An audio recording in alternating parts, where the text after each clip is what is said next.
Hi everyone, and welcome to a new episode of Miriam Talks About Things.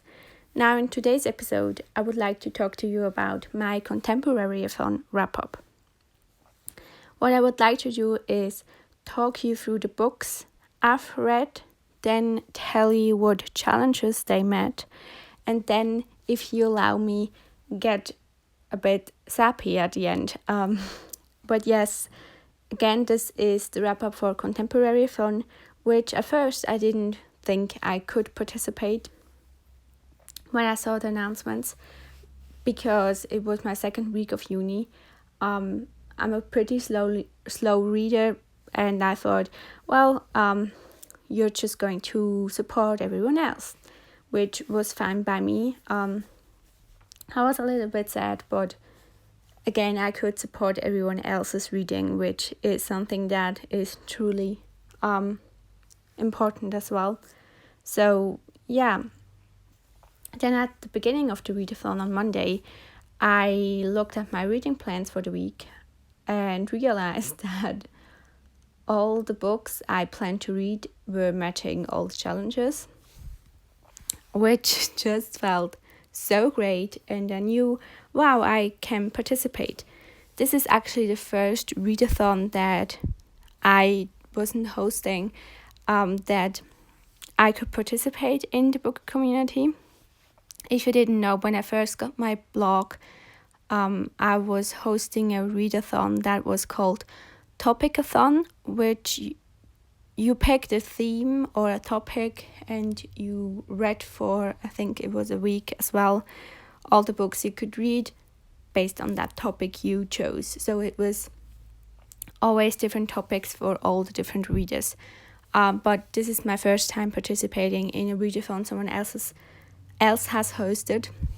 And honestly, bless them for doubling up. If there is any readathon left where you cannot double up, this should definitely change, because doubling up saved me and made me want to participate in other readathons more. So yeah, let's go through the books I've read. I'm gonna talk you through them in chronological order of when I finished them. And the first book I finished is The Pisces by Melissa Broder. Now, this book is about the main character called Lucy. And Lucy really struggles with her dissertation. And when her and her long-term partner, Jamie, break up, she has a very bad meltdown and gets basically suicidal. Her sister, Annika, comes to her rescue and tells her to dog sit and house sit for her while she is away on a work trip. Lucy then does that and moves to Venice Beach and looks after her sister's house, while she is also attending group therapy. What was that? While she was attending group therapy, also going down in a very unhealthy cycle of just casual sex encounters that harm her more than she was expecting, and also meeting a mysterious swimmer, which, you know, if you saw me pitch the book on Twitter, turns out to be a merman. And this book is usually sold as merman erotica. And while there's definitely explicit sex scenes, so if that's not your thing, maybe skip this one. But it is definitely more than just the erotica aspect. And the sex scenes with the other guys, they are just casual ones, are not at all sexy sex scenes. And they are not supposed to be. They are supposed to be shown as something that is harming Lucy more than it should. But yeah, it is also her finding herself and coming to terms with, for example, the trauma that left her in regard of that breakup, but also of losing her mother at a very young age. So definitely a trigger warning for death of a parent, which is quite important to know for me personally. So that's why I'm mentioning it here. But yeah, be aware of that. And I really, really enjoyed this book. Lucy is not the most likable character, but she's a very honest and real character, and she shows us our ugly and uncomfortable sides and thoughts, and I really appreciated that. I could have done without her neglecting the dog, so if you're sensitive to that as well, be aware. But overall, I really appreciated this book. I know that it is not for everyone. If you are familiar with Melissa Broder's writing, I think give it a try. Again, be aware of the issue of death of a parent being discussed and the trauma that comes with it, and again, neglecting an animal. But yeah, I really enjoyed it. There's a review on my blog for it, so you can check that one out. The next book I read is probably my favorite of this readathon, and that is Pumpkinheads by Rowell and Erin Hicks. And something about the charm of this book really took me and really engaged me, and I truly loved it. I thought the illustrations were super pretty, and I loved really diving into the pictures and looking at all the details, which is something I love to do with graphic novels. And I also really enjoyed the relationship between the two characters. So if you don't know yet, Pumpkinheads is a story about two seasonal best friends, is what I call it, called Deja and Josiah. And they work on a pumpkin patch together every Halloween season. And they only meet there and talk to each other there, but it's their final season of working there before they go off to college. And they want to go out with a bang. It's not a massive bang, but it's definitely a challenge, especially for Josiah. But you have to read the book to find out what that means. But again, the little details in pictures and in storytelling really, really just got me, especially the moments where you saw Deja looking at Josiah. If you've read the book, you know what I mean. But it really just worked for me.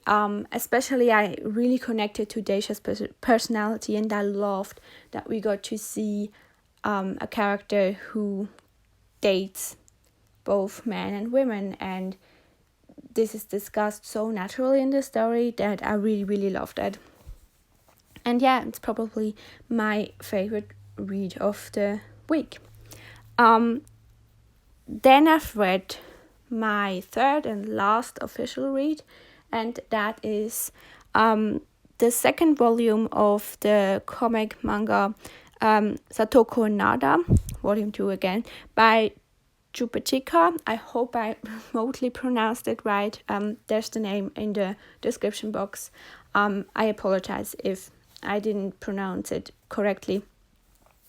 Do let me know, but I think I looked it up and it was pronounced this way. But again, I'm sorry if I didn't pronounce it right.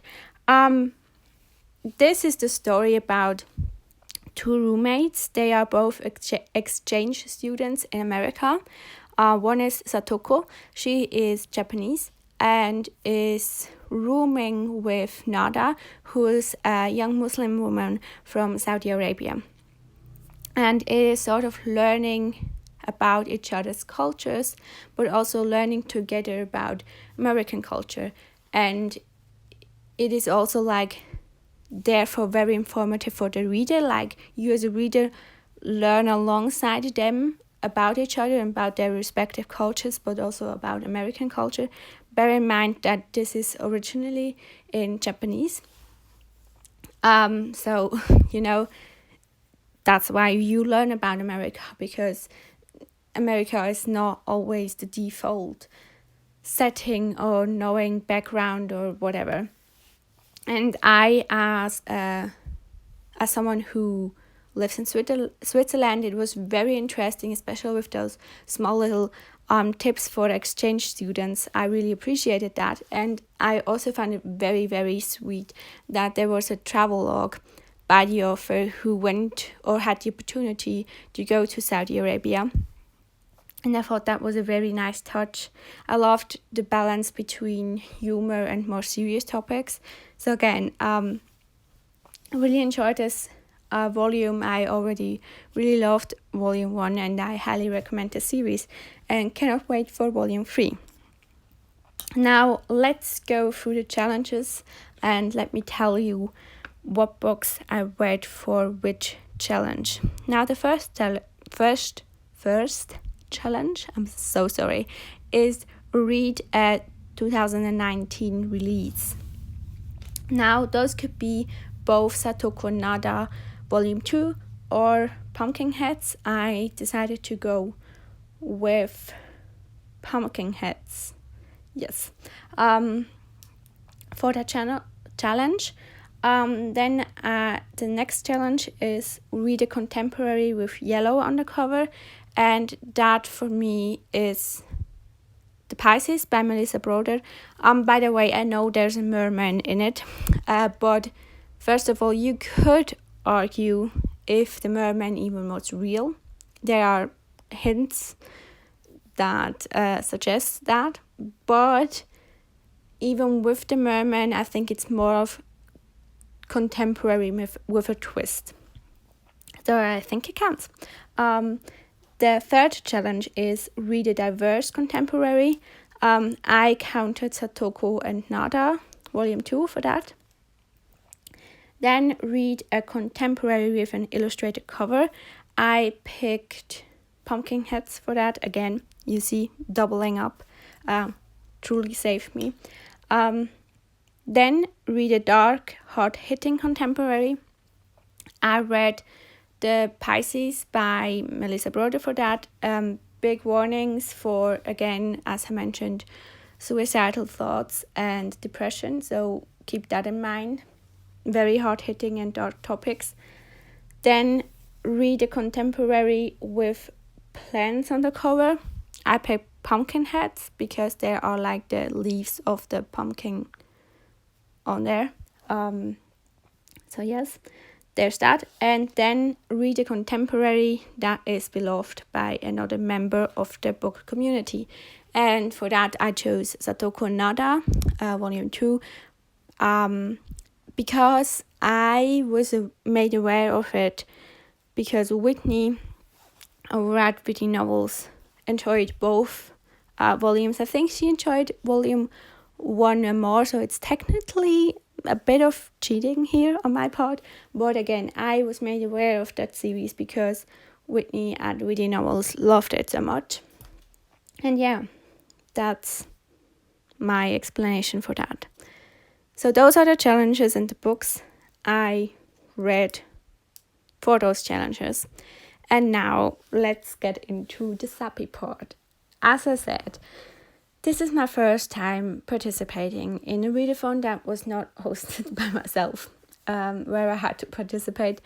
But first of all, it was hosted by 4 people in the book community that I appreciate a whole lot. And I just realized I haven't even mentioned them.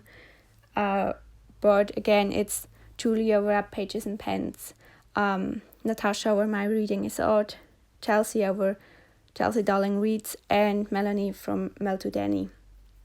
And I love watching them so much. I've been watching all of them for a pretty long time now, and all of them sort of did something special for me personally throughout the week, but also with their channels. Wow, can talk today, right? With their channels. And I really appreciate that, and I appreciate what they are doing for the community with this readathon, but also with what they are doing and what they stand for with their channels. I mentioned it before, but all 4 of them have been a big part in me getting back into appreciating and taking pride in things I love. And one of them is contemporary, which makes it even more special that I could participate with reading in this round. And I don't really talk about that much on the channel, because I'm sure that there are people who watch me for a long time and know what I'm talking about, and I don't want them to feel bad. I'm just going to say it. When I first started out, I was very much the channel who was known for the philosophy girl, the classics girl, and stuff like that. And while this is a big part of my reading, and I love reading classics, and I loved studying philosophy, not really. No, let's be honest, I didn't love it. That's why I changed my major and my minor. And with that, and with studying German language and literature, I sort of lost touch with what I truly, truly love and the variety of the things I love. And I sort of lost myself, and all 4 channels, I want to say challenges all the time, all 4 channels who hosted this readathon or are hosting this readathon help me rediscover that pride in what you love and in just enjoying what you're enjoying, and the thought that everything you love is valid. There are other channels alongside those 4 who they are friends with and stuff like that who helped me, but it was special for me to be able to participate in a readathon that those 4 people hosted. That helped me so much get into back into the things I love and taking pride in the things I love. I pretty much read everything. I read classics. I do really, really love classics. I read nonfiction. I love nonfiction. I read poetry. I read historical fiction, and I read contemporary. And I just want to stop this whole comparison between contemporary and literary fiction. If it's written in contemporary days, it's contemporary. Let's not pretend that something is better than the other by some like random criterion. And I want to get into horror more, thanks to my minor in popular culture studies, but also thanks to Natasha, because she really showed me how much there is in that genre. And again, this is the sappy part, as you can tell, but I'm just really thankful, and I think we need to be aware of that sense of what we can do as a community and what we can do together as a community, and not pitching things against each other. And being able to participate in that readathon really reinforced that for me, and I'm super grateful for that, and I hope I can participate in the next round as well. We'll make it work somehow. But yes, that is all for today. Let me know if you participated in Contemporaryathon, and just sappy hours here on my channel. I hope you enjoyed listening to this episode of Miriam Talks About Things, and I will hear you in my next one. Thanks for watching. Bye.